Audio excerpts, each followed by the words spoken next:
महाराष्ट्र हो चाहे और स्टेट में गड़बड़ की है। महाराष्ट्र के नतीजे भी उससे उससे ज्यादा आने वाले थे अच्छे। हमारी 4 या 5 सीटें लोगों ने चोरी की है, मैं आपको बता रहा हूँ। नहीं, पर राउत साहब अब दिख रहा है कि महाराष्ट्र के विधानसभा में विपक्ष के लिए भी कुछ मतलब विपक्ष ये नेता बनने यही के लिए भी लोकसभा के 2 चुनाव में 2014-2019 ने मोदी और शाह ने यही किया था कि विपक्ष का नेता कांग्रेस को नहीं मिलना चाहिए।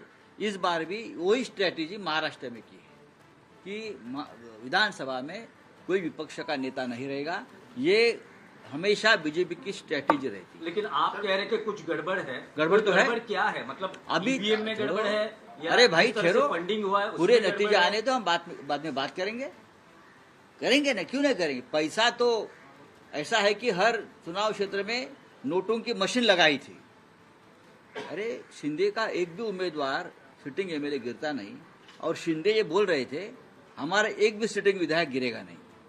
आपको मालूम होगा तो मैं इस्तीफा दूंगा। ऐसा होता है क्या चुनाव में कभी? हमारा एक भी नहीं गिरेगा। ये कौन सा भरोसा है? ये कौन सा लोकतंत्र है? 200 के ऊपर किसी को चुनाव में नतीजे मिलते हैं क्या? जिस देश में, जिस राज्य में सबसे बड़ी बेईमानी हो गई है, इस राज्य की जनता बेईमान नहीं है। ये नतीजे ऐसे दिए आपने कि अपने राज्य को, जनता को बेईमान ठहराया है। नहीं राउत साहब, इस राज्य की जनता बेईमान नहीं है।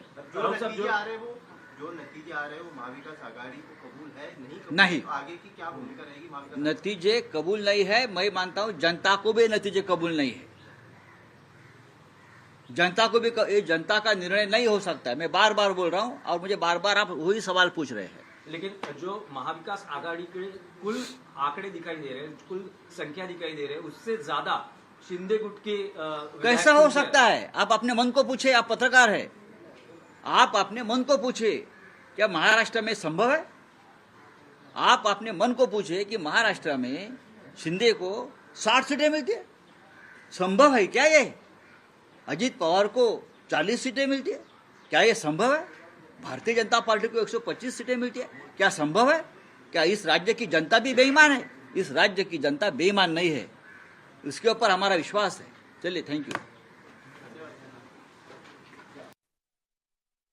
दिया संजय राउत ने, उद्धव ठाकरे गुट के नेता हैं। संजय राउत ने कहा है कि महाराष्ट्र की जनता को जो रुझान निकल कर आ रहे हैं, जो निर्णय में तब्दील हो रहे हैं, वो स्वीकार्य नहीं है। ऐसा कभी नहीं हो सकता कि अजीत पवार को 40 सीटें मिल गई हैं, भारतीय जनता पार्टी को 150 सीटें मिल गई हैं, शिंदे को इतनी सीटें मिल गई हैं। ये संभव हो ही नहीं सकता। हम इन परिणामों को, रुझानों को स्वीकार नहीं करते हैं। ये बड़ा खेल हुआ है, गड़बड़ हुई है, और मुझे लगता है कि इंडिया गठबंधन की एक बैठक होगी, महाविकास आघाड़ी की बैठक होगी, और सभी सहमति से चुनाव आयोग में शिकायत करने के लिए पहले से ही टाइप हो चुका होगा, इसमें तो कोई शक नहीं है, टाइप हो चुका होगा और उसकी शिकायत करने जा रहे हैं। यानी कि बड़ा आरोप लगा दिया है महाविकास आघाड़ी ने, बड़ा आरोप लगा दिया है कि महाराष्ट्र की जनता को भी ये निर्णय पसंद नहीं है और महाविकास आघाड़ी को निर्णय पसंद नहीं है। चुनाव में गड़बड़ झाला हुआ है, ये बड़ा आरोप लगा दिया है। सक्षमा इस पर कुछ कहना चाहती है, मुझे लगता है वो बोलिए।